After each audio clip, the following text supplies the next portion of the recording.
Mon nom est Annabella Fayou, je suis entomologiste médicale travaillant dans le département de virologie. Donc l'entomologie médicale est une discipline qui s'intéresse aux vecteurs, aux insectes, qui véhiculent des agents pathogènes à l'origine de maladies chez l'homme. Donc la femelle du moustique prend du sang et à l'intérieur de ce sang peut exister du virus parce qu'elle a par hasard récupéré, pris un repas de sang sur quelqu'un en phase de virémie. Donc ce virus va devoir traverser la paroi de l'estomac du moustique. Sinon, s'il reste dans l'estomac, le virus est digéré. Donc le virus va traverser la paroi de l'estomac, se retrouver dans la cavité générale de l'insecte et ensuite se propager un peu partout et notamment dans les glandes salivaires de la femelle de moustique.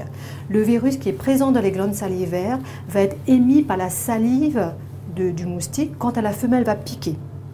En fait, entre l'entrée du virus dans le moustique grâce à un repas de sang et la sortie du virus par la salive de la femelle du moustique quand elle va piquer, il se déroule un certain nombre de jours, ce qu'on appelle la période d'incubation extrinsèque.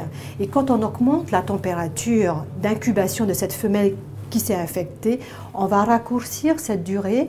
Donc plus il va faire chaud, plus le virus va arriver plus rapidement au niveau des glandes salivaires. Donc ensuite, cette femelle de moustique a besoin de prendre un repas de sang environ tous les 3 à 5 jours. Donc elle va piquer à chaque fois quelqu'un. Et sachant qu'une femelle de moustique est infectée par le virus de la dengue ou du virus de chikungunya, reste infectée pendant toute sa vie. Donc chaque fois qu'elle va piquer, elle va émettre du virus et elle va comme ça contaminer des personnes. D'où le caractère épidémique des épidémies de dengue ou du chikungunya qu'on observe sous les tropiques. On reproduit en laboratoire cette infection qui se déroule sur le terrain, dans la nature, en travaillant sur le virus et sur le moustique dans un laboratoire de sécurité qu'on appelle un P3. La particularité que nous avons à l'Institut Pasteur, c'est d'avoir des insectariums à l'intérieur d'un P3. Et c'est une structure qui est unique en France et également unique en Europe, puisqu'on est les seuls capables de pouvoir infecter des moustiques avec des virus comme le virus de la dengue ou encore le virus chikungunya. Et donc en utilisant différentes techniques en laboratoire, on va pouvoir suivre le cheminement du virus à l'intérieur de la femelle de moustique qui, à terme, pour pouvoir transmettre à un autre vertébré, notamment l'homme, doit saliver. Et avec cette salive, il doit y avoir du virus. Donc pour nous, on va évaluer la quantité de virus qui sort de la salive et la qualité de ce virus qui va nous permettre d'avoir une indication de la compétence de cette espèce de moustique par rapport au virus qu'on aura testé.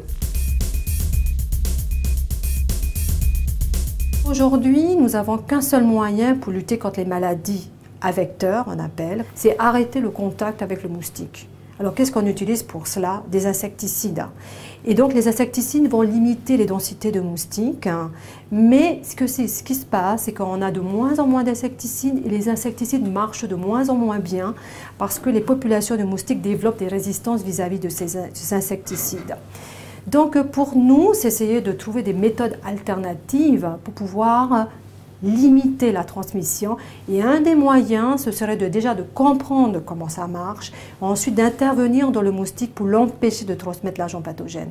Et c'est un des objectifs des entomologistes de l'Institut Pasteur, c'est essayer de comprendre comment ça marche pour ensuite intervenir dans la transmission.